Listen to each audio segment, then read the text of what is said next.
Bismillahirrahmanirrahim. Assalamualaikum warahmatullahi wabarakatuh. Alhamdulillah wassalatu wassalamu ala habibina Muhammadin wa ala alihi wa ashabihi ajma'in. Amma ba'd. Baik, pada kesempatan ini saya akan memaparkan materi tentang kekuasaan sebagai representasi kekuasaan dalam wacana politik. Dalam semiotika, kekuasaan itu bisa dilihat dari tanda-tanda atau makna yang tersirat dari simbol politik, media massa, kampanye, atau bahkan gestur dan pakaian seorang pemimpin. Bagaimana pemimpin itu mampu membuat persepsi di kalangan masyarakat, atau bagaimana seorang pemimpin itu mampu menanamkan legitimasi kekuasaan dengan gestur atau pakaian atau simbol tertentu dalam masyarakat itu sendiri. Baik, kita mulai.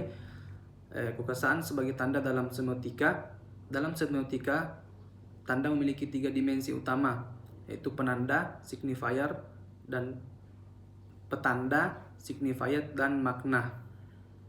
Seperti lambang negara atau bendera, wacana politik, dan slogan dalam kampanye.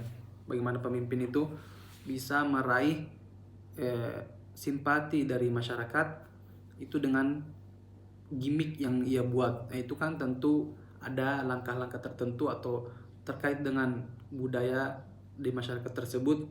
Dengan ini semua pemimpin bisa meraih simpati dari masyarakat. Kemudian wacana sebagai alat legitimasi kekuasaan.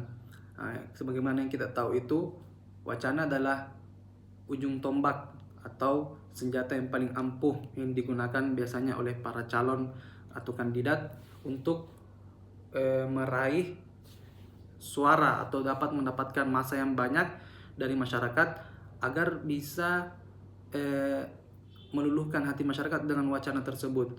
Wacana ini digunakan untuk bisa dibilang sebagai janji untuk masyarakat, yang janji itu dirasakan oleh masyarakat bahwa ini betul-betul bisa diwujudkan. Biasanya pemimpin menggunakan wacana sebagai alat politik yang paling utama untuk mendapatkan dukungan dari masyarakat itu. Kemudian simbol dan kekuasaan.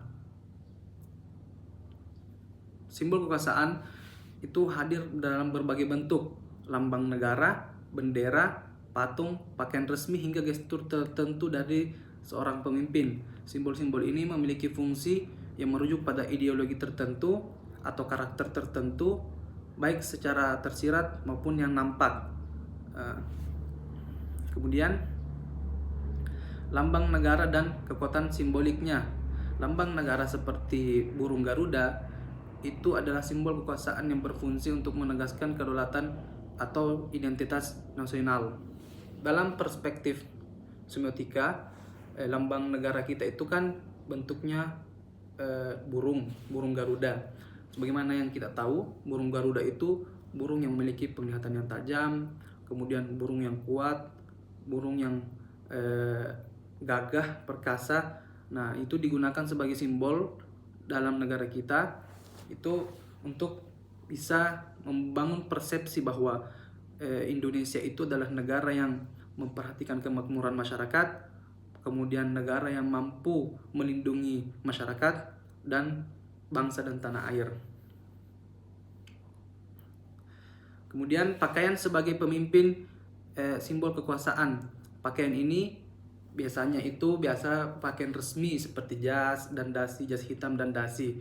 Itu biasanya melambangkan profesionalisme, melambangkan rapi, bersih, dan sosok yang berintegritas. Atau beberapa pemimpin itu terkadang memilih pakaian yang cenderung terkesan sederhana. Itu biasanya untuk memperlihatkan bahwa dia adalah pemimpin yang sederhana, pemimpin yang bersahaja. Kemudian bangunan dan patung sebagai representasi kekuasaan. Nah, simbol kekuasaan juga dapat ditemukan dalam bentuk infrastruktur.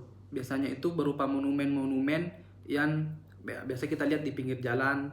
Nah, itu monumen seperti patung atau tugu, tugu seperti patung Soekarno atau patung Mao Zedong di Cina, itu memberi kesan bahwa tokoh politik itu pasti dikenal dengan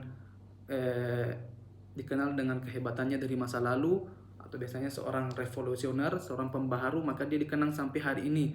Itu menunjukkan bahwa bagaimana pemimpin dari masa lalu masih terasa kekuasaannya hingga saat ini. Kemudian media visual dalam kampanye politik. Nah, ini juga biasanya kampanye itu atau simbol kekuasaan yang juga sering digunakan itu melalui kampanye seperti warna atau iklan atau video. Logo itu bisa menjadi alat semiotis untuk menciptakan kesan tertentu. Biasanya warna merah seperti di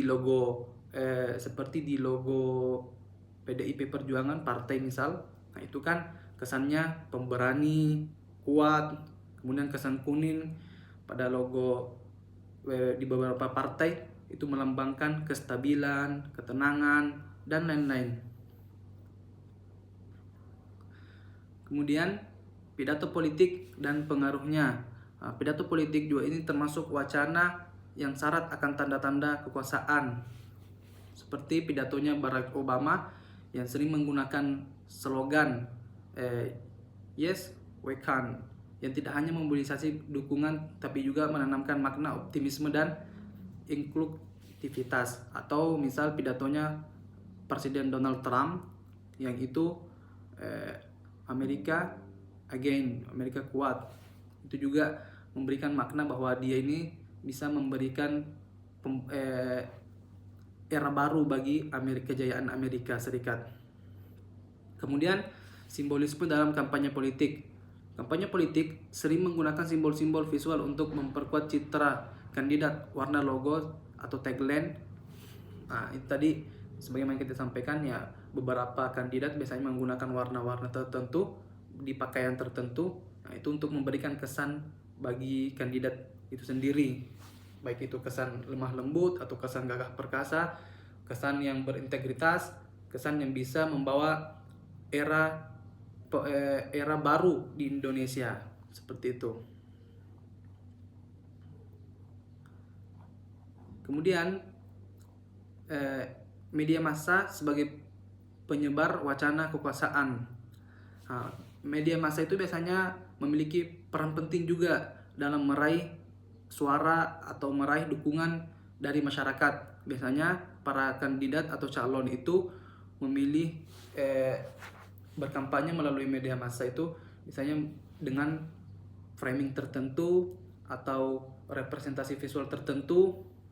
Biasanya itu menciptakan narasi tertentu tentang pemimpin atau partai politik yang dapat memperkuat atau melemahkan kekuasaan.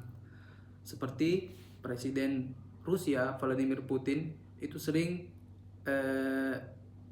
menampilkan dirinya sebagai sosok maskulin dan kuat, karena dia ini sering menggambarkan dirinya sedang menaiki kuda atau menggunakan senjata atau berenang di air yang sangat dingin. Nah, itu biasanya Presiden Putin itu ingin menunjukkan bahwa dirinya ini kuat, gagah, maskulin begitu.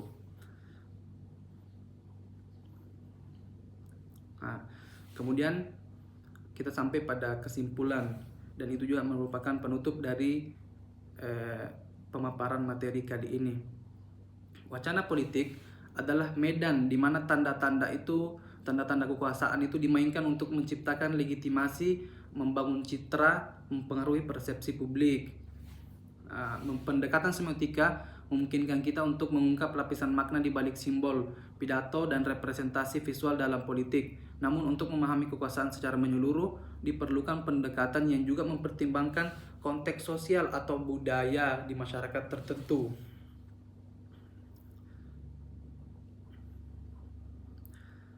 Dan dengan pendekatan semiotika, wacana politik dapat dipahami sebagai ruang di mana makna dibangun dan diperebutkan. Penguasa menggunakan tanda dan simbol untuk membingkai narasi yang menguntungkan mereka, menciptakan framing tertentu atau slogan tertentu yang sebagaimana disebutkan tadi untuk menguatkan posisi mereka dan meraih banyak dukungan dari masyarakat.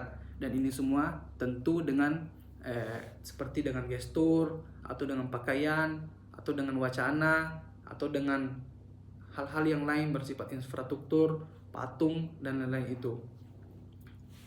Alhamdulillah kita telah mendengarkan pemaparan materi saya. Semoga hal ini bisa bermanfaat bagi kita semua.